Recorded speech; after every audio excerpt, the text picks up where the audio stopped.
44 points. 44 points scored. Come on, baby. Shout out to the Pittsburgh Steelers getting a big-time division win today, 44-38. You love to see that versus the Cincinnati Bengals. And a heck of a game, man. Heck of a game. Where do we start, right? Well, first, you got to start by hitting that like button. Number one, I got on my Sunday clothes, man, all right? Had to do some TV stuff today, so I had to put on my church clothes, okay? So hit the like button. Don't forget to subscribe. But you know we had to talk about this game. I mean, Russ did what? Over 400 passing yards. I mean, second most passing yards for him in his career in a single game. And then obviously we know this is what, since 2018, Big Ben versus Panthers. Last time we've had a quarterback pass for over 400 yards. And the way that he went about doing it was very impressive to me. We obviously know we didn't get the start that we wanted, right? Pick six out the gate. Cam Taylor-Britt, excellent job by him. We can debate the should it have been a call, throwing the flag or not. But as a whole, man, how did you respond to the adversity? And it was good to see for Russ, man, to respond in a big time way. I mean, at the half, the dude had already passed for over 200 yards and had a touchdown or 2 touchdowns through the air. So for him to, end it with a 3 touchdown performance and was it 9+ passing plays of over 15 yards in this game? And think about how many receivers he utilized as well. George Pickens obviously led the group, with his day, and we'll talk about GP, but he led the group. But then from there, I mean, you had Van Jefferson having a big catch. You had Calvin Austin, touchdown, big catch. Hopefully he bounces back soon. Darnell Washington, big catch. Pat Freiermuth, how good was it to see Booth being back out there and his usage also continuing to be up. Michael Pruitt also has some production as well. And then Najee Harris, man, him being able to find just the dump off pass, the check down. I thought that Russ did an excellent job of taking what the Bengals gave him at times. And at the same time, when the Bengals decided to give him a premium look, he attacked them vertically. That's what you want to see from your quarterback. That is starting quarterback, franchise quarterback type of balling that was going on today.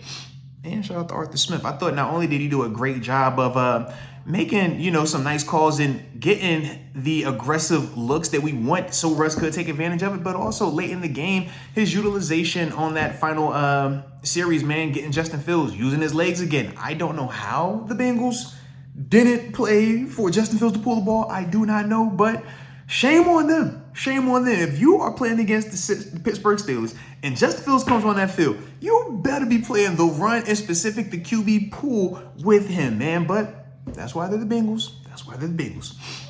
For us defensively, though, man, I thought up and down day, I thought we played well when we needed to. We got pressure on Joe Burrow. I think we sacked him 4 times, I want to say it was.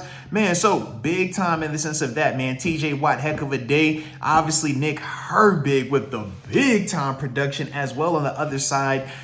Those two dudes right there, man, between the two of them, I think it was 7 total QB hits. And then obviously TJ with a sack and a half, and Herbig obviously having a sack as well. Love that type of production from those guys, and that's what you need. We said that all week. Versus a team like the Cincinnati Bengals, you have to get pressure on Joe Burrow because the receivers that they have are too good. And we saw, I mean, even though we kind of kept Chase and Higgins in check, they still had an impact on the game. For Jamar Chase, his impact was Minkah Fitzpatrick shadowed whatever side of the field he was on. That was Minkah's splash this week, man. He made sure that there wasn't going to be the big-time explosive field flipping plays by Jamar Chase. Flip side, we said, hey, JPJ, you got to be mano-a-mano with T. Higgins. Were there some penalties? Yes.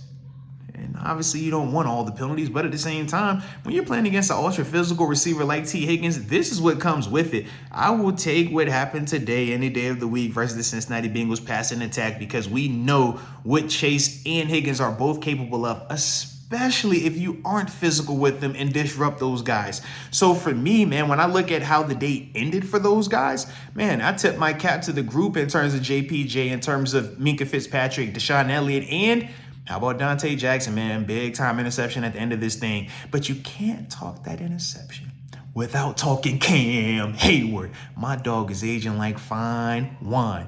Love to see the production from him. Sack. Obviously had the big time TFL down by the goal line. Holy smokes. And then, of course, the tip pass that ultimately was able to get intercepted by Dante Jackson. Across the board, man, all three phases. I love what I saw. Boz was money with his field goals. We did have a block, though. Protection. We talked about it. It's more than just the kick. It's more than just the hole. It's more than just the snap. You got to obviously block as well. We did not do that on one of those, so not the best. But Miles Killebrew, in terms of coverage, my dude, I think he had about 4 tackles. I was like, yo, shout out to you. I've seen every single one. Bow, bow, bow, bow. But that's what you want, man. That's what you need, man. Well-balanced approach. And shout out to Najee Harris, man. I thought that he continues to be that constant for us, man, both as a runner and catcher of the football. So you guys let me know your thoughts on the Pittsburgh Steelers' big-time victory versus the Cincinnati Bengals. And who stood out to you, man? Who gets your game ball on offense, on defense? Shout out to the young boy Peyton Wilson as well, touching paint. But yeah, let me know your thoughts, man. And with GP, we get it. Maturity is going to be the big thing. Coach Tomlin kind of talked about that post-game wise. And GP understands, yeah, you got to be smarter while you're out there.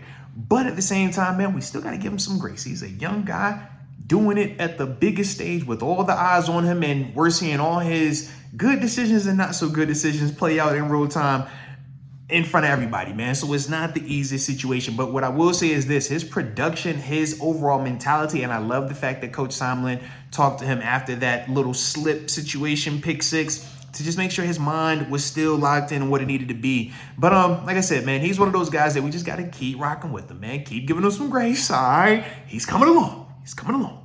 But let me guys, like I said, you guys let me know your thoughts though on the game as a whole, man, and everything that I kind of discussed in between. But either way, you know I appreciate you for tuning in. And until next time, baby. Peace.